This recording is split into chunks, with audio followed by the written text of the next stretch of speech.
आचार्य कल्प पंडित टोडरमल जी द्वारा रचित मोक्ष मार्ग प्रकाशक ग्रंथ अधिकार 8वां उपदेश का स्वरूप। जिनेंद्र भगवान के उपदेश 4 अनुयोगमय होते हैं ताकि जीव उसको ग्रहण कर सके और अपने मोह भाव का नाश कर सके। मोह भाव नाश होने पर इस जीव के समस्त आकुलताएं घटती है और सुख उत्पन्न होता है। मोह के 2 प्रकार के हैं, दर्शन और चारित्र। यानी श्रद्धा पर मोह है और चारित्र पर मोह है ना।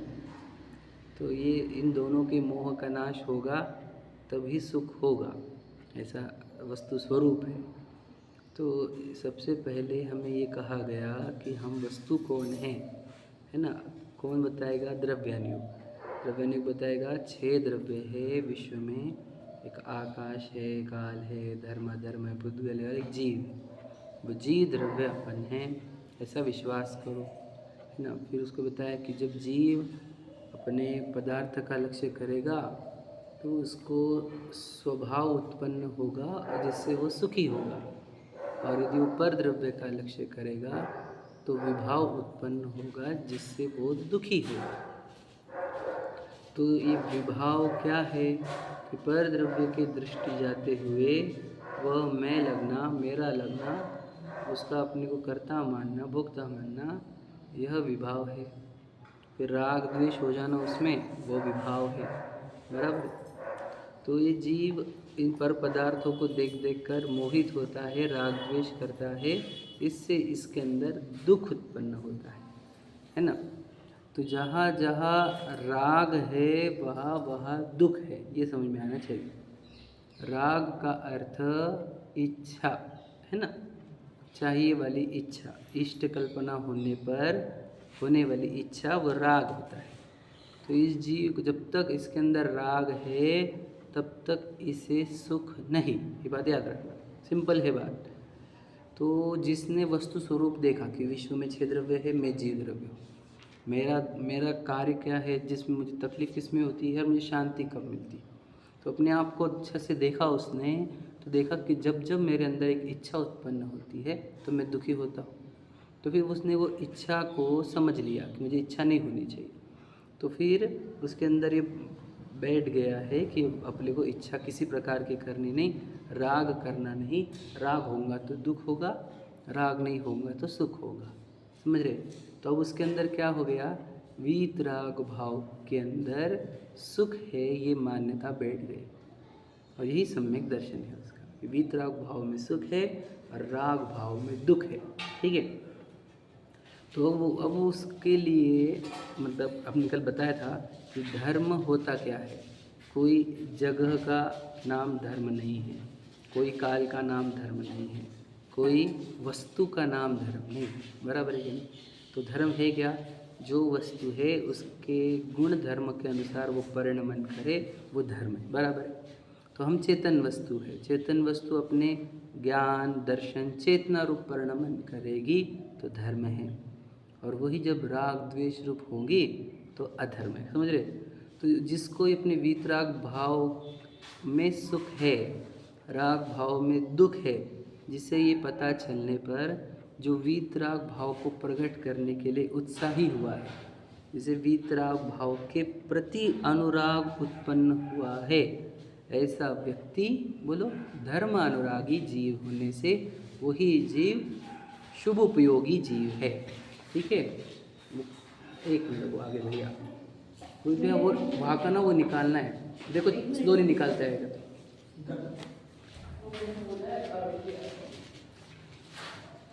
वो निकाल लेंगे, एक जन निकाल लेंगे, कोई दिक्कत नहीं।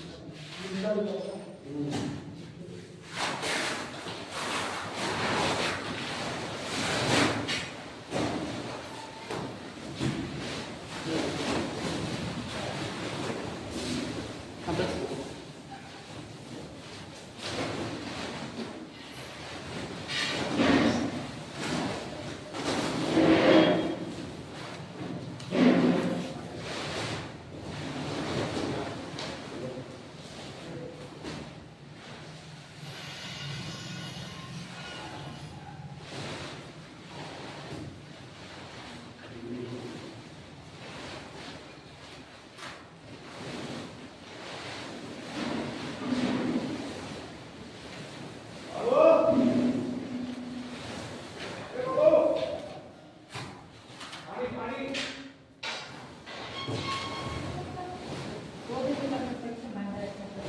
वो ऊपर का वो निकालो उनको रखने के लिए, पे रख दो।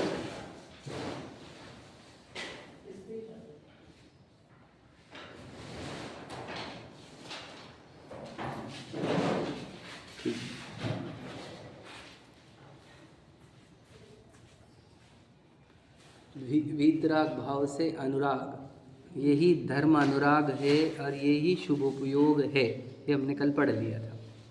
जिसे वीतराग भाव का अनुराग नहीं है, किसी मंदिर का, कोई प्रतिमा का, कोई व्यक्ति का, कोई जगह का, कोई समूह का राग हो जाए तो वो शुभोपयोग नहीं है, वो तो अशुभोपयोग ही है। क्योंकि उसमें कोई व्यक्ति, कोई जगह, कोई मंदिर, कोई प्रतिमा का राग किया है जो सुख में किंचित भी कारण नहीं है, उल्टा दुख का ही कारण है। दुख का प्रेम हो गया तो वो अशुभ उपयोग है। ठीक है, कल बताए थे शुभ उपयोग अशुभ उपयोग का अंतर। कौन से उपयोग को शुभ उपयोग कहेंगे? वीतरागी का राग, वीतरागी नहीं, वीतरागता का राग ही शुभोपयोग है। हमारे को, हम मंदिर में जो आए हैं वो हम वीतरागता को नमस्कार करने को आए हैं, ध्यान से सुन लेना, वीतरागी को नहीं, ध्यान से सुन लेना, बहुत कल भी बताई थी बात मैंने। वीतरागता का प्रेम है, वीतरागता को नमस्कार है, समझे कि नहीं? मतलब पूजनीय वीतरागता है और वीतरागता के धारक भगवान जी है, इसलिए भगवान जी पूजनीय है। याद रखना, हम भगवान जी को पूजनीय मानेंगे, समझो भगवान महावीर पूजनीय है तो दिक्कत ये हो जाएगी, व्यक्ति तक सीमित हो जाएगा वो धर्म, कहाँ तक? 24 तक, 30 तक, 100 तक, 200 तक। और वीतरागता रखा तो ये शाश्वत हो जाएगा, समझे कि नहीं? व्यक्तिवादी धर्म नहीं हमारा। हम किसको नमस्कार करते हैं? वंदे तद्गुण लब्धे, गुण, गुणों को नमस्कार। नमोकार मंत्र में कोई व्यक्ति को नमस्कार नहीं किया, पदों को नमस्कार किया। कौन थे पदों को? वीतरागी पदों को, बस सिंपल है। वीतरागता ही धर्म है, बस, और कुछ धर्म नहीं, समझे? तो इसलिए वीतरागता का अनुराग है ना, वह धर्म अनुराग है, समझ रहे? और उस उपयोग को शुभोपयोग कहते हैं। भैया वो कपड़ा निकाल दो, है। वीतरागता का राग शुभोपयोग होता है, ये अपने पढ़ा, कल ये पढ़ रहे थे तो उन्होंने भी देखा, मोक्ष मार्ग प्रकाशक में जो मंगलाचरण के केस है वहाँ पर भी लिखा है कि धर्म अनुराग है ना। ये हम आज तक कभी ये समझे नहीं कि धर्म का अनुराग होता क्या है ना। मैं आपको समझाता हूँ थोड़ा, एकदम सिंपल बताए तो देखो, अपने अंदर से प्रेम होना चाहिए। जैसे आजकल देखो तो हम बोलते भी ना सच्चा प्यार ये दुनिया में फेमस है, सच्चा प्यार होना चाहिए किसके प्रति बताओ? धर्म के प्रति। धर्म के प्रति सच्चा प्रेम होने पर, अनुराग होने पर सहज ही धर्म की सर्व गतिविधियाँ आनंदित लगती। जिसका प्रेम हो वो काम करने में आनंद आता है, और जहाँ प्रेम नहीं है वो कार्य करने में दुख होता है। तो हमारे को भगवान, ये सब देव जिनेंद्र भगवान से संबंधित सर्व कार्य करने में आनंद हो रहा है कि दुख हो रहा है, विचार करना। अगर हमारे को वो आनंद नहीं आता, हमारे उत्साह नहीं बढ़ता, हमारे अंदर रोंगटे खड़े नहीं होते, हमारा मन मयूर नाचता नहीं है अगर इन सब चीज़ों में, तो समझ लेना हमारे को भी धर्म के प्रति प्रेम अनुराग नहीं हुआ है, समझे क्या? हमारा अगर मन नाचे इन सब चीज़ों में तो समझ लेना हमारे को इसका अनुराग है, और वही अनुराग को प्रशस्त राग कहा है ना, और उसको ही शुभोपयोग कहते हैं। समझ में आ गया? शुभोपयोग का अर्थ समझना। वो फिर करुणा वगैरह वो भी है, मंद कषाय की अपेक्षा से कह दिया जाता है कि कोई प्राणियों की रक्षा करो आदि। अपने प्रवचन सार जी पढ़े थे तो वहाँ पे प्रशस्त राग के 3 बताए थे प्रकार, याद है किसी को? कि भूत दया था एक, अनुकंपा है ना, तो अनुकंपा जो था वो, हाँ, अनुकंपा में आ गया वो। और वीतरागी के प्रति ऐसा था वो, देखो 3 याद है मुझे, 3 थे, तो उसमें से अनुकंपा एक था, चलो मुझे याद नहीं आ रहा। तो बोलना ये है कि वो भी प्रशस्त राग में अनुकंपा लिया था, है ना, रोजन सार जी के इसमें। तो वो अनुकंपा भी प्रशस्त राग में है, लेकिन वो क्या कहा हमने, वो भी विभावों का नाश होने पर, मतलब भाव हिंसा का नाश होने पर वो द्रव्य हिंसा का अभाव जो है वो प्रशस्त राग होगा, क्योंकि हिंसा में प्रधान हिंसा भाव कर्म, भाव हिंसा होती है। जहाँ मोह राग द्वेष का अभाव है वहाँ ही अहिंसा है। ठीक है, समझ में आ गया? अब हम पूछते हैं हम सुखी कितने हैं, हम कितने सुखी हैं भैया, कितना स्वरूप है भैया बोलो, कितना सुख है अपने अंदर? अनंत। क्यों प्रकट नहीं हो रहा बता?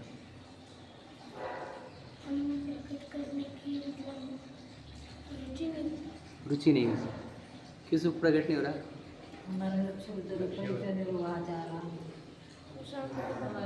सही उत्तर क्या है, सोच के बताओ क्या है? पुरुषार्थ कम पड़ रहा है। ठीक है, चलो सब उत्तर तो सही है, एक भी उत्तर गलत नहीं, समझाता हूँ थोड़ा सा। हाँ, कोई ना कोई विभाव चल रहा है, इससे स्वभाव प्रकट नहीं हो रहा। अब सिंपल बात है, देखो मतलब क्या, सुख कब प्रकट होगा? जब दुख नहीं होगा, निराकुलता है ना, आकुलता बिन कही। दुख कब होता है? दुख कब होता है? जब, तो याद रखना, दुख कब होता है? आकुलता होने पर। आकुलता कब होती है? मोह राग द्वेष होने पर। तो एक विचार करो, ध्यान से सुनना थोड़ा सा, अभी आप जो आने वाला है वो बता रहा हूँ। मुनिराज है जो है ना, वो ध्यान कर रहे हैं, वे अनंत सुखी हुए कि नहीं हुए, प्रश्न है हमारा। मुनिराज ध्यान कर रहे हैं, वे अनंत सुखी है क्या? अनंत, क्वेश्चन समझो आप, अनंत पूछ रहे हैं हम, अनंत नहीं है तो हम पूछते क्यों? अब पुरुषार्थ की बात कर रहे थे ना। हाँ, तुम ध्यानस्थ है, चलो 7वें 8वें 9वें गुण स्थान वाले, तो बताओ। हाँ, तो क्यों नहीं? तो बताना चाह रहे हम, ध्यान से सुनना, कि अंदर एक राग जो केवल ज्ञान पकड़ रहा है, जिसे समझे क्या, वो राग अगर अंदर उत्पन्न होता है तो उससे अनंत सुख प्रकट नहीं होता। ये समझ रहे आप? क्लियर हो रहा है जो मैं बता रहा हूँ? तो सोचो, जितना राग का अंश उतना सुख से दूर। सिंपल एकदम फंडा सीधा है ना। देखो 10वें गुण स्थान में वो के अंत में, 10वें गुण स्थान के अंत में राग से रहित होते हैं। 12वें गुण स्थान में आते हैं कुछ क्षण भर के लिए, बराबर है, वो तो बहुत छोटा स्पेस है ना। और 13वें में डायरेक्ट अनंत सुखी हो जाते हैं। अनंत सुख और राग का अभाव में सेकंड्स भर का अंतर है, समझ रहे? वो क्यों? तो याद रखना, जब तक राग अंश है तब तक अनंत सुख नहीं, मतलब अनंत सुख को रोकने वाला राग है। सिंपल बात है। तो अनंत सुख, और अभी भी हमारे जीवन में कितना सुख है, तो जितने राग की मात्रा अधिक उतने हम दुखी, और जितने राग की मात्रा घटी उतने सुखी। एकदम सिंपल फंड है, बताओ। मतलब राग और दुख का कनेक्शन, आपको कनेक्शन पक्का बैठाना ही पड़ेगा, समझे? बोलो। हाँ, प्रशस्त राग, अप्रशस्त राग, ये समझ रहे हैं हमारे को?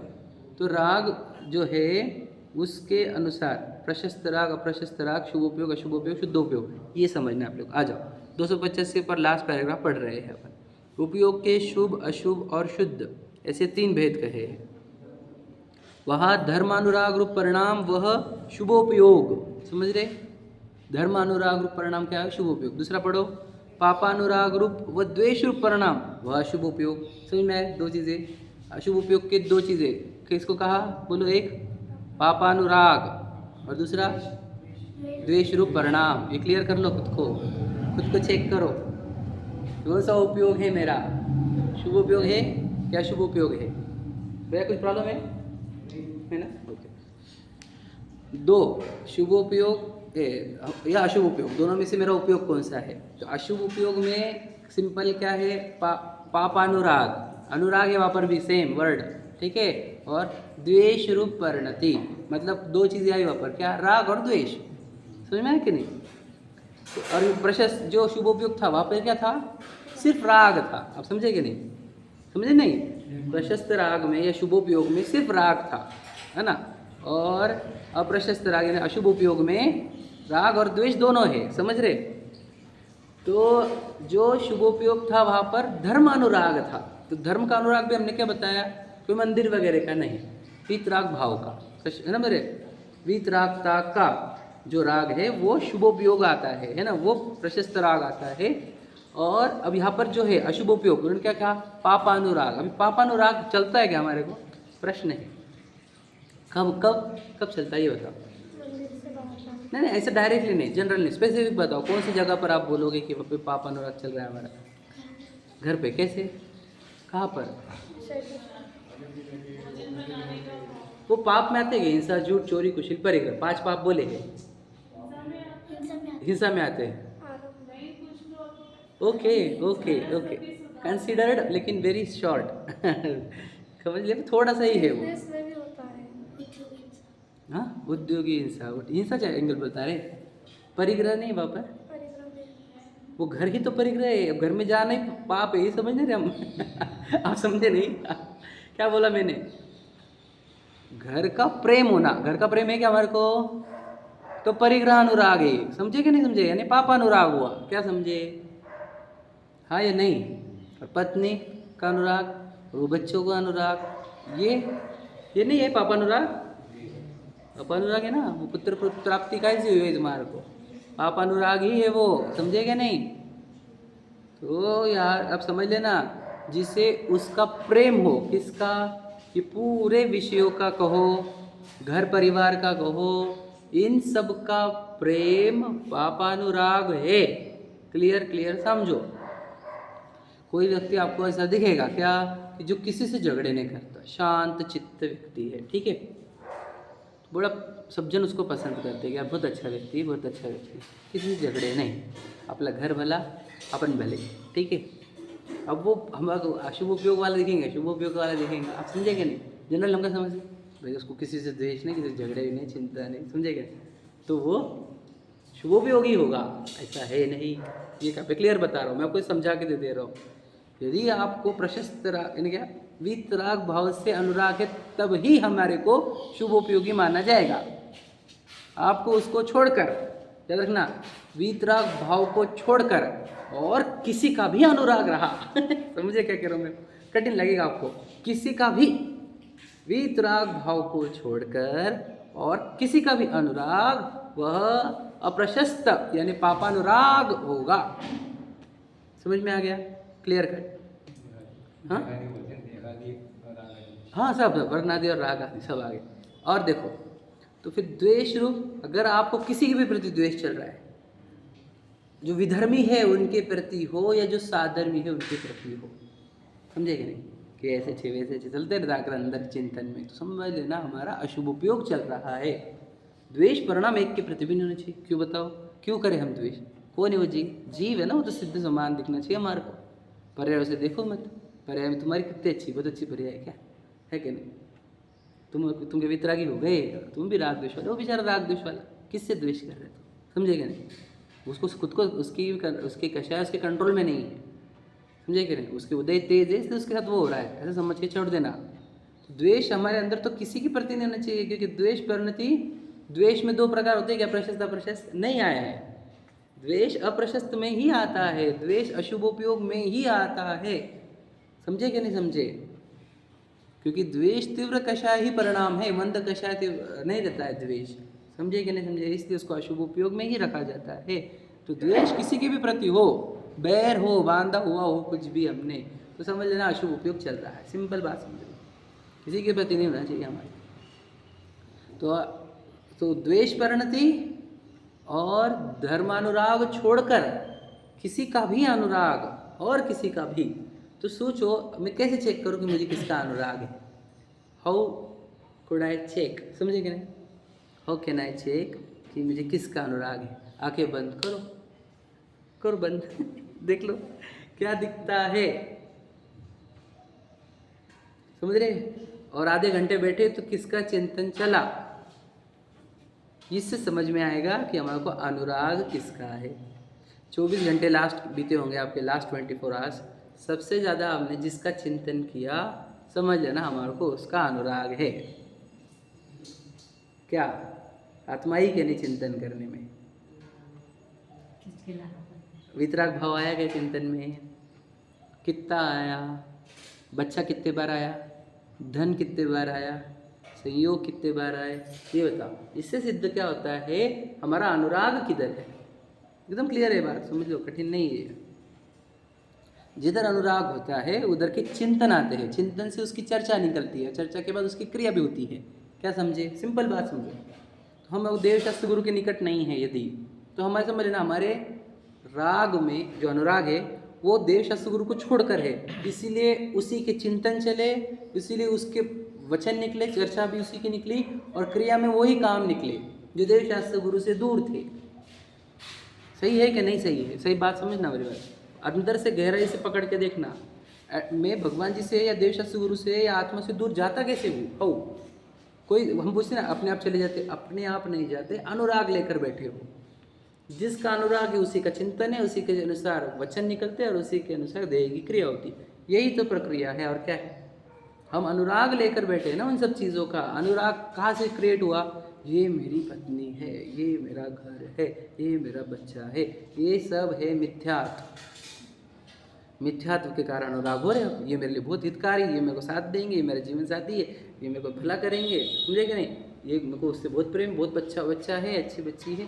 गए भैया तुम, अब तुमने बांध ली, अब क्या हो गया? ये अंदर गांठान बांधते हैं मिथ्यात्व के कारण, तो इधर अनुराग क्रिएट होता है। अनुराग क्रिएट होने पर मन वचन का है उधर एक्शन करने लग जाती है और हम देव शास्त्र गुरु से दूर चले जाते हैं। क्या समझे? समझ हमारी प्रक्रिया कहाँ से हमारे दिन भर बीतता कहाँ है? इसका उत्तर ये है जिधर तुम्हारा अनुराग है। सिंपल तो बात, कठिन है। अब हम जितने जल्दी स्वीकारोगे उतना अच्छा होगा।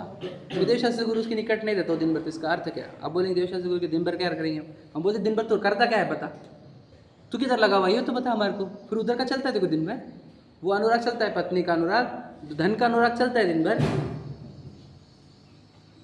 समझे क्या नहीं? परिग्रह का अनुराग चलता है दिन भर और देव शास्त्र गुरु का नहीं चलता।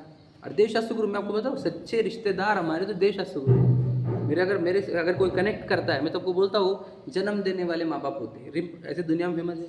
मैं तो कभी जन्मा नहीं हूँ, फिर भी मैं मनुष्य में जब जन्मा हूँ ना, तो मेरे माँ बाप ने जन्म नहीं दिया मुझे। मैंने जब कभी जिनेंद्र भगवान की आराधना करी थी ना, तो उससे मुझे ऐसी पुण्य प्रकृति बंदी कि जिसके कारण मैं मनुष्य में आया हूँ। तो मुझे जन्म देने वाले ये है, तो मेरे ये सच्चे माँ बाप है, वो नहीं है।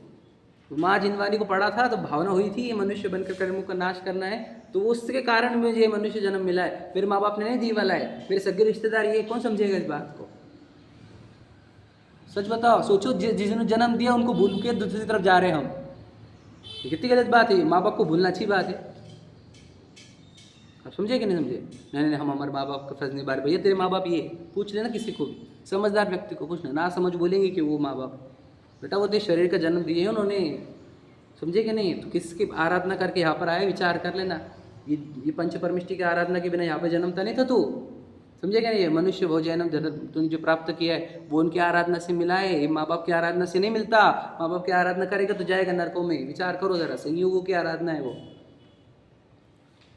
विचार करो। तो हमारे को यहाँ से जाके उधर कहाँ जाएगा, हम उल्टी जगह पे, समझे क्या नहीं? यही तो है जो मुझे बताते मैं कौन हूँ। ये नहीं रहते तो बता मुझे कौन बताता मैं कौन हूँ?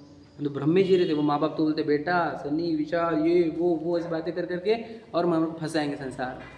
ये करना पड़ता, वो करना पड़ता, वो करना पड़ता। वो खुद भ्रम रहे हैं, हमारे को भ्रमाएंगे। उनकी बातों में आओ क्या मैं?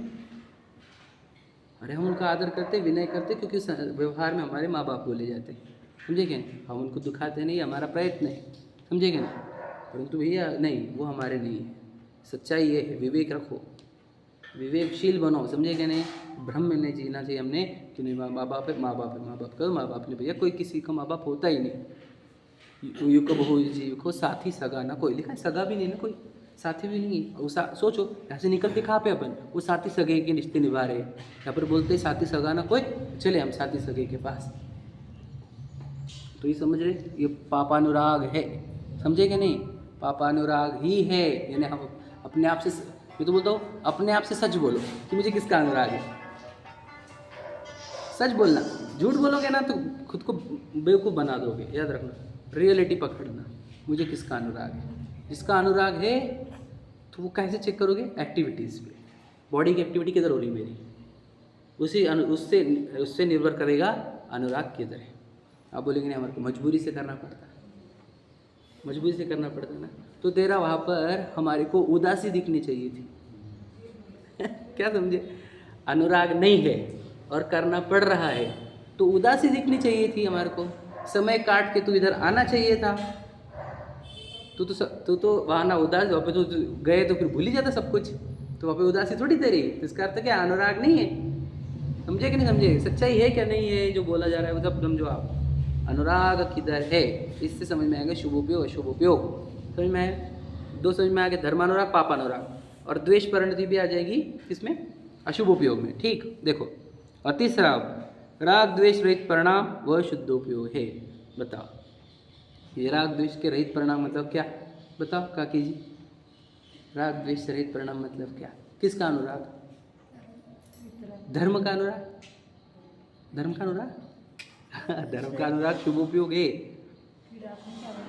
शुद्धोपयोग किसका अनुराग आएगा शुद्धोपयोग मतलब? वितरा वितरागता का। बोलो वितरागता भी आपने शुभ बताया। वही तो बता रहा हूँ, इसलिए तो पूछा मैं जानबूझ के। किसी का राग नहीं चाहिए वहाँ पर। राग हो गया कि बताएं आपको, राग होगा तो आकुलता उत्पन्न होगी, आकुलता उत्पन्न होगी, दुख उत्पन्न होगा, कर्म बंधन होंगे, संसार होगा। राग का डायरेक्ट कनेक्शन दुख से और संसार से है।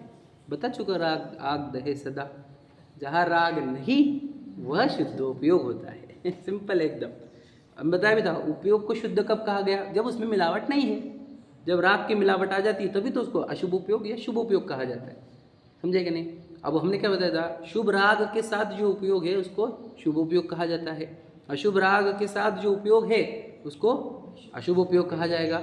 और किसके साथ शुद्ध उपयोग कहा जाएगा? जब किसी के साथ नहीं है तब शुद्ध उपयोग कहा जाएगा। कि शुद्धता का प्रमाण यही होता है कि उसमें मिलावट ना हो। प्रमत्त भी नहीं और अप्रमत्त भी नहीं वो अलग चीज़ है, अब वो अलग जगह चले गए आप। उसमें ये गलत बात है, वो तो द्रव्य दृष्टि की बात है, ये शुद्धोपयोग की बात है, वो अलग चीज़ हो गई। प्रमत्त अप्रमत्त समझे क्या? वो अलग चीज़ है। यहाँ पे क्या कह रहे हैं हम कि उपयोग तो है, मतलब पर्याय है, पर्याय की बात कर रहे हैं हम। जिस पर्याय में, जिस ज्ञान दर्शन गुण की पर्याय में, समझ रहे कि नहीं, सिर्फ जानन जानन चल रहा है और चरित्र गुण की पर्याय में से जानन देखन में स्थिरता बनी हुई है, राग द्वेष की उत्पत्ति नहीं हो रही, उस जानन देखन को विशुद्धोपयोग कहते हैं। समझा? ये तीनों भी पर्याय के नाम है। बोला क्या? जब द्रव्य दृष्टि की चर्चा नहीं चल रही, उपयोग की बात कर रहे हैं हम, तो इसका अर्थ क्या? पर्याय की चल रही। अशुद्ध पर्याय और शुद्ध पर्याय। तो अशुभ उपयोग और शुभ उपयोग दोनों की दोनों अशुद्ध पर्याय होती है, प्रमत्त दशा है शुद्धोपयोग अप्रमत्त दशा है। समझे कि नहीं? तो यहाँ पे शुद्धोपयोग कहा जा रहा है वो अप्रमत्त है। समझे कि नहीं? समझे क्या गहराई से? शुद्धोपयोग में राग द्वेष कुछ भी नहीं है, कोई अनुराग नहीं है। समझे कि नहीं? अपने जीवन में याद रखना, धर्म अनुराग होगा यानी वीतराग भाव का अनुराग होगा, तब हमारे अंदर वीतरागता प्रकट होगी। सिंपल बात समझो। वितरागता का अनुराग नहीं है, समझे कि नहीं? तो कैसे वितरागता प्रकट होगी? विचार। कितने जीवों को वितरागता प्रकट क्यों नहीं हो रही? क्योंकि वितरागता का अनुराग कर ही नहीं रहे। वो तो मंदिर प्रक्षाल पूजन आदि आदि का अनुराग कर रहे। समझे कि नहीं? कोई मंदिर का, कोई प्रतिमा का, कोई इसका उसका अनुराग चलता है। वितरागता का अनुयायी दूर दूर तक दिखता नहीं हमारे को कोई। समझे कि नहीं? वितरागता का भगवान महावीर के बहुत मिल जाएंगे आपको। क्या समझे? अपने अंदर ही खुद को खोजो और चेक करो, मैं किसका अनुयायी हूँ? वितरागी का क्या वितरागता का अंतर समझना उसका भी। ठीक है, पढ़ते देखो। ये पूजा पाठ प्रशस्त राग में नहीं आता क्या? हाँ, पूजा पाठ प्रशस्त राग में आएगा कि नहीं आएगा उसको समझा के बताओ। यदि वितरागता का भाव है तो आएगा, वितरागता भाव प्रकट होता है कि पूजन में? यदि हुआ तो आएगा। तो फिर क्या आएगा? वितरागता प्रकट होगा तो शुभ उपयोग होगा या शुद्ध उपयोग होगा? वितरागता प्रकट हो जाएगी तो शुद्ध उपयोग होगा कि शुभ उपयोग होगा?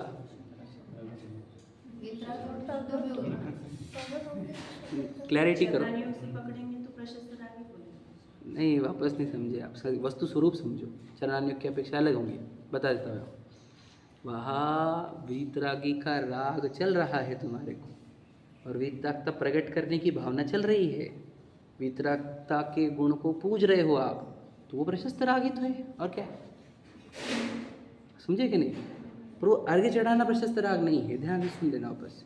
और मुख से क्या बोला तुमने? वो भी प्रशस्त राग नहीं है, यानी शुभ उपयोग नहीं है। समझे कि नहीं? मतलब वहाँ पर अगर तुम्हारे भाव जुड़े होंगे तो भाव जुड़ना जो बोलते हैं, भाव जोड़ो भैया, वही तो, क्योंकि वही पूजन है। पूजन का अर्थ क्या पता वाला शब्द से आपको पता है? तो पूजन मतलब क्या? स्तुति। स्तुति मतलब क्या? वापस अब समझाओ उसको। गुणानुवाद। समझे कि नहीं? गुण का अनुवाद करना, गुण को कहना, चाहे पूजन हो, भक्ति हो, स्तुति हो, गुणों को कहा जाता है। आप समझे क्या? तो गुणों को कहना, तो गुण कौन से? कौन सा गुण? वीतरागता। आप समझे क्या? समझे? तो पूजन है क्या नहीं? डालना करने का। समझ लीजिए, पहले पहले पूजन का कंप्लीट कर दो, ये तो कंप्लीट होने दो। पूजन का अगर वहाँ पर वीतरागता का राग चल रहा है तो वो प्रशस्त राग में ही आएगा। वहाँ पर अगर वीतरागता का राग नहीं है तो वो प्रशस्त राग में आएगा ही नहीं, आप कितनी भी पूजन कर। समझे क्या नहीं? एक क्लियर हुआ? पूजन का अर्थ ही ये होता है, याद रखना। बताओ पूजन में कितने अर्घ्य लगते हैं? प्रश्न है हमारा। 8 से 7? बोलो दिव्यम भैया, पूजन में कितने अर्घ्य लगते हैं?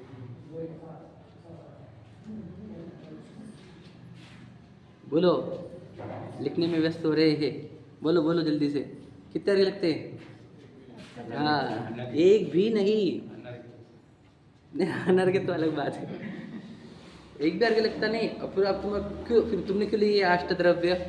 तेरा वो भाव जुड़ रहा नहीं था ना, वो वितरागता का राग तेरे को बार बार होने रहा था ना, तो वापस लाने के लिए हमने अर्घ्य रखे थे। समझे कि नहीं? पूजन में तो अर्घ्य लगता नहीं, क्योंकि पूजन करता कौन है बताओ? शरीर की आत्मा। प्रश्न बताओ, इस प्रश्न का उत्तर दो। पूजन कौन करता है? शरीर की आत्मा। भैया बताओ, पूजन कौन करता है? शरीर की आत्मा। भाई बहुत क्लैरिटी बहुत दूर है, सच बता रहा हूँ, देखो ध्यान सुन लेना। शरीर की क्रिया तो पूजन होती ही नहीं, वो तो जड़ की एक्टिविटी इधर उधर हिलने में। समझे कि नहीं? पूजन तो क्या काम है? गुणानुवाद। अंदर आत्मा जो गुण का अनुराग करता है उसका नाम पूजन है।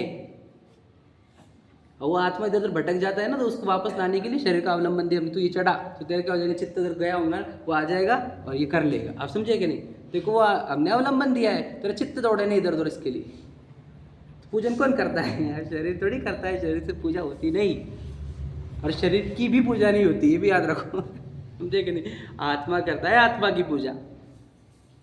उसके माध्यम से तो करते हैं, शरीर के माध्यम से तो करते हैं। शरीर को कुछ भी नहीं करने की जरूरत नहीं। आपको मैं बोलता हूँ, आप बस गुणानुवाद करो, शरीर की क्रिया अपने आप होती रहती है, कुछ भी नहीं करना पड़ता। मैं आपको बताऊँ, लोग वो शरीर की एक्टिविटी करने में बिजी हो गए, गुणानुवाद सबको साइड में रख दिया लोगों ने। कौन गुणानुवाद कर रहा है बताओ भला? पूजा शब्द का अर्थ गुणानुवाद है, ये भी समझता नहीं लोगों को कि यहाँ पे मैं गुणों को स्मरण करने के लिए खड़ा हो या बैठा हुआ हूँ। समझे क्या नहीं? गुण भी सब साइड में, ये 8 पूजा हो गई, 5 पूजा हो गई, ये 8 अर्घ्य है, अब चावल चढ़ाओ, चंदन चढ़ाओ, ये चलते रहता है। कौन भगवान जी से कनेक्ट हो पाया है बताओ? सच में बताओ। तो वो एक्टिविटी खुद समझ लेगा, वो ऑटोमेटिक में है, एटोमाइजेशन पर। आप कहाँ स्वतंत्र है वो? और वो अगर है भी तो काहे के लिए है? कि तेरा चित्त बाहर गया है, उसको लाने के लिए। समझे क्या नहीं? और कुछ नहीं। पूजन तो अंदर ही करने पड़ेंगे हमारे को। तो सोचो, जहाँ पर भाव कनेक्ट नहीं हुए हैं वहाँ पे कितनी पूजन से फल मिलेगा हमारे को। समझे कि नहीं? क्रिया, परिणाम, अभिप्राय, 3 चीज़ें याद है। क्रिया से 0 फल, परिणामों से 1, और अभिप्राय से 999 बताया हुआ है मैंने। अभिप्राय क्या है तुम्हारा बताओ? पूजन का अभिप्राय क्या? वीतरागता की प्राप्ति, ये हमारा अभिप्राय होगा तो 999। वीतरागता का पूजने की भावना हुई तो 1, और अगर ये दोनों भी नहीं है तो 0। तुम कितनी पूजा करें वो काउंट नहीं करता। सर गहराई से समझना इसको, क्योंकि बॉडी एक्टिविटी थोड़ी कोई पूजन होती है। हमको तो पता ही ना। अब देखो हम इतने सूक्ष्म उतरे नहीं है कभी, अगर उतरेंगे तो पता चलेगा। गहराई समझना। शुभोपयोग हो रहे हैं और पूजा हो रही है, कैसे हो जाएगी पूजा? और पूजन से पुण्य बंद होता है? कैसे? क्या पूजन से नहीं होता, समझे क्या नहीं? शुभोपयोग से होता है। शुभोपयोग करता जहाँ पे धर्मानुराग होगा उससे पुण्य का बंधन होता है। कुछ समझता नहीं ना। अब क्या करें हम टेक्निकली? अब लोग वीक है ना थोड़ा सा, वस्तु स्वरूप समझते नहीं। बॉडी की एक्टिविटी मैटर करती है, वो फिर बॉडी एक्टिविटी कहीं सही करने के चक्कर में बिजी हो। अब समझने की कोशिश करना। समझ में आया? शुभ उपयोग कब? धर्मानुराग। अशुभ उपयोग कब? पापानुराग या द्वेष परिणति। शुद्ध उपयोग कब? जहाँ धर्मानुराग भी नहीं और पापानुराग भी नहीं। भगवान जी को देखो आप, प्रतिमा को बताओ, वो शुभ धर्मानुराग है कि पापानुराग है? समझे कि नहीं? शिव शांत मुद्रा है क्या है? दृष्टि नासा पे है ना। तो क्या कहना है कि वो किसका प्रतीक है भगवान जी? कोई राग नहीं होने का, वीतरागता का चिन्ह है वे। समझे कि नहीं? वहाँ पर अगर कोई भी राग होता तो आंखें खुली, हाथ एक्टिव है ना, बॉडी एक्टिव, हंसता हुआ चेहरा आदि आदि दिखता आपको।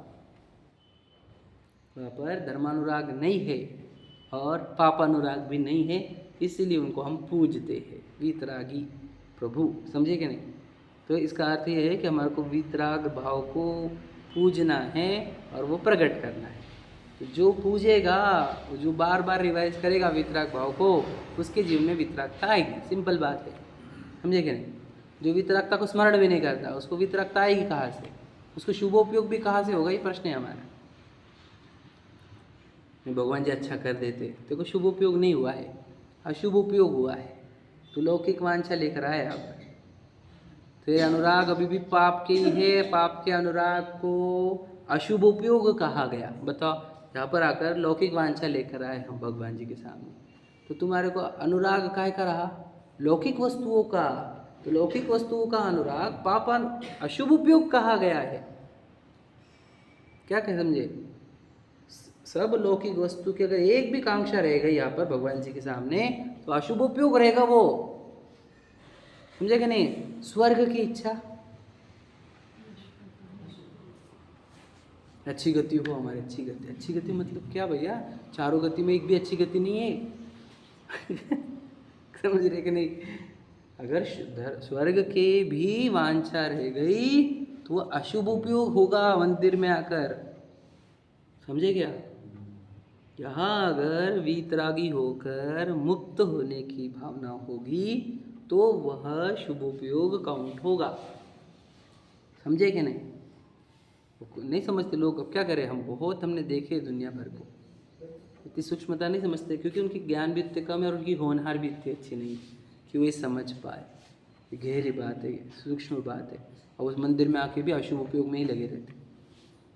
समझे कि नहीं? लौकिक वांछा, लौकिक वांछा, लौकिक वांछा घूमती रहती, क्योंकि अनुराग उधर लेके बैठे। सोचो, मंदिर में है शरीर से, अनुराग किधर? घर के। समझे कि नहीं? अनुराग काउंट होगा ना।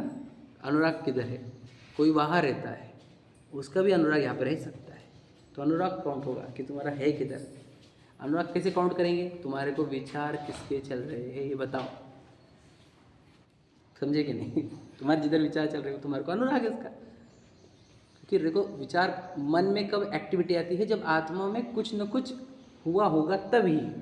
मन में क्रिया, मन वचन काय का योग कब होता है? जब आत्मा में योग हुआ तो। समझे कि नहीं? तो आत्मा में योग हुआ मतलब क्या? आत्मा में कुछ तो भी चल हुई, क्या कुछ तो भी अच्छा लगा है, तो उसका विचार आया है। विचार आया, इसलिए उसकी चर्चा हुई, चर्चा हुई, इसके लिए एक्टिविटी हुई। आप समझे कि नहीं? तो अंदर कुछ ना कुछ अच्छा लगा है तभी ये सब हुआ है, याद रखो। तो अगर आपको भगवान जी अच्छे लगते रहते तो क्या होता था? मन में विचार आता था, वो रहेगा। वचन भी क्या निकलते हैं? वही वाले। और एक्टिविटी भी क्या होती? वो वाली। अब ये हुआ है क्या? ऐसा तो कुछ हुआ नहीं है। आप समझ लेना, होना चाहिए। ये क्यों सिखाया जा रहा है कि क्या ऐसा हो?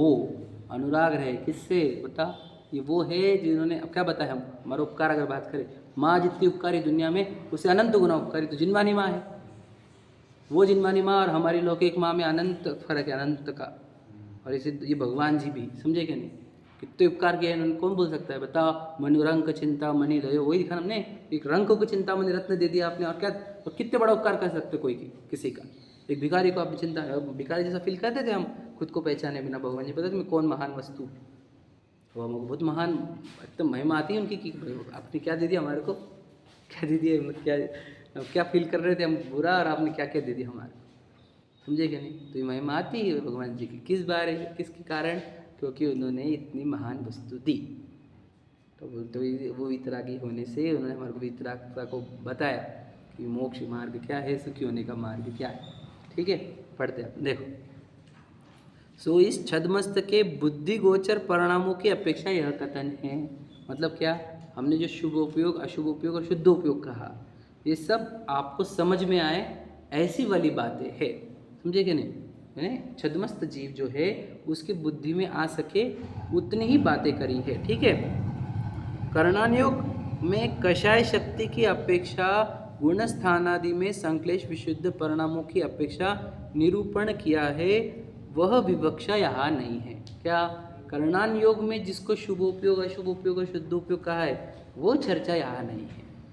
क्योंकि वहाँ पर कषाय शक्ति देखी जाती है और हर एक गुण स्थान के अनुसार एक संश्लेष विशुद्धि रहती है, ये कहा जाता है। वो कर्णन योग का चैप्टर है, वो यहाँ नहीं कह रहे। आपको इतना ही कहा जाएगा, समझ लीजिए क्या, कि शुद्धोपयोग कब, जब आपने किसी का भी राग नहीं किया है ना, और आप ध्यानस्थ बैठे हो तो शुद्धोपयोग कह देगा द्रव्यानुयोग। कर्णानुयोग क्या बोलेगा, अंदर राग चल रहे अभी शुद्धोपयोग नहीं आप समझे कि नहीं, कौन से जो बुद्धि में भी पकड़ में नहीं आ रहे वो वाले राग को देखकर कर्णानुयोग बोलेगा शुद्धोपयोग तो 12वें गुण स्थान में, समझे कि नहीं, उसके पहले शुद्धोपयोग है ही नहीं, ये कर्णानुयोग बोलेगा। लेकिन द्रव्यानुयोग नहीं बोलेगा, वो 7वें में ही शुद्धोपयोग कह रहा है, 4थे में थोड़ा सा, 5वें में थोड़ा ज़्यादा, 6ठे में थोड़ा कम, नहीं के बराबरी, और 7वें में शुद्धोपयोग, ऐसा। तो ये द्रव्यानुयोग शैली है, कर्णानुयोग शैली अलग है, वो 12वें में शुद्धोपयोग कहता है, समझे कि नहीं समझे। और फिर वो 4थे गुण स्थान वाले को शुभोपयोग कहेगा क्या, कर्णानुयोग कुछ अलग ही कहता है, क्योंकि वो सूक्ष्म देखता है। द्रव्यानुयोग अपने को जो पकड़ में आए उतनी भाषा करता है, समझे कि नहीं, बताया था ना, द्रव्यानुयोग और कर्णानुयोग में अंतर सूक्ष्मता का ही है। द्रव्यानुयोग और कर्णानुयोग दोनों के दोनों परिणामों की चर्चा करते हैं, समझे कि नहीं, ये बात हो चुकी कल अपनी, है ना। तो दोनों परिणाम बता रहे हैं, शुद्धोपयोग के परिणाम द्रव्यानुयोग के अलग है, कर्णानुयोग के अलग है ना। कुछ जगह पे दोनों सिमिलर मिलेंगे और कुछ जगह पर वो अलग अलग मिलेंगे, कौन, द्रव्यानुयोग और कर्णानुयोग, ठीक है। तो यहाँ पे जो चर्चा आ रही है, द्रव्यानुयोग में जो शुद्धोपयोग कहा वो द्रव्यानुयोग वाला पकड़ना, कर्णानुयोग वाला नहीं पकड़ना, समझे कि नहीं। जब हम आत्म ध्यान कर रहे हैं, वो बैकग्राउंड में कुछ राग चल रहा है, उसको काउंट नहीं किया जाएगा, शुद्धोपयोगी ही कहा जाएगा। बैकग्राउंड मतलब कि जो हमारे पकड़ में भी नहीं आ रहे हैं, ऐसे राग बताया मैंने अभी, जिसके कारण केवल ज्ञान उत्पन्न नहीं हो रहा, ऐसे राग जो बुद्धि गोचर नहीं है, बुद्धिपूर्वक हो रहे हैं, है ना। तो उस राग को काउंट करके कर्णानुयोग बोलेगा शुद्धोपयोग नहीं है, लेकिन द्रव्यानुयोग बोलेगा कि शुद्धोपयोग चल रहा है। समझ में आ गया, ये अंतर समझना होगा, ठीक है। 3 उपयोग समझ में आए। अपनी ज़िंदगी को 3 चीज़ों में डिवाइड करना है, तो कितना सिंपल है बता, अशुभ उपयोग, शुभ उपयोग, शुद्धोपयोग। अशुभ उपयोग क्या करना, किंचित करना नहीं, करे तो भी क्या हो गया, देखा रखना, मजबूरी में रहना, अनुराग यहाँ का बने हुआ रहना धर्म का, तो वो मजबूरी दिखनी चाहिए और अनुराग यहाँ रहना चाहिए, तो वो इधर की एक्टिविटी भी आपको ज़्यादा सताएगी नहीं, क्या समझे। वो एक्टिविटी मजबूरी रहे और अनुराग इधर का रहे, क्या धर्म अनुराग बना रहे हमारा, और धर्मानुराग के बाद वो अनुराग भी छोड़कर शुद्धोपयोग रूप होना है हमारे को, समझ लेना बस। मेरे अंदर से क्या रहना चाहिए, पाप अनुराग नहीं रहना चाहिए। इसका अर्थ क्या, पत्नी बच्चे, खान पान, घूमना फिरना, ये समझ रहे कि नहीं, श्रृंगार, खान और आदि आजकल जो चल रहे नए पंडित सब, इसके अनुराग बिल्कुल नहीं रहने चाहिए हमारे। ये अनुराग है, समझ लेना, अपन तैयारी कर रहे हैं, बोलना मत कि मेरे साथ इतना बुरा क्यों हुआ, मुझे नरकों में क्यों फेंका गया, मुझे निगोद में क्यों जाना पड़ा, भैया तूने अनुराग गलत जगह रखा था। बाद में तू और पूछेगा ऐसा क्यों वैसा क्यों, तेरी खुद को पूछ ले, ऐसा क्यों वैसा क्यों, तूने वैसा किया वैसा मिला है, क्योंकि प्रकृति में कभी भी गलती होती नहीं, जिसने जो बोया उसको वो मिलता है। अब आम का बीज बोएगा, आम ही उगेगा, सीधी सीधी बात है। तू बोएगा कुछ और बीज और बोलेगा कि ये किसके आ गया, हम क्या बोले, हम बीज सही बो, फिर कौन से अनुराग रहना चाहिए हमारे को, धर्म का, समझ में आ रहा है। तो ये अनुराग ही आपको शुभ उपयोग रहेगा, और उसके बाद इसका धर्म का अनुराग भी छूटकर आत्मा में हम रम जाएंगे, अपने स्वभाव में ज्ञान दर्शन चेतना में रमेंगे, तो हम अनंत कल्याण को प्राप्त होंगे, अनंत सुख को प्राप्त होंगे। चलिए इतना ही बोलेंगे, समय हो गया।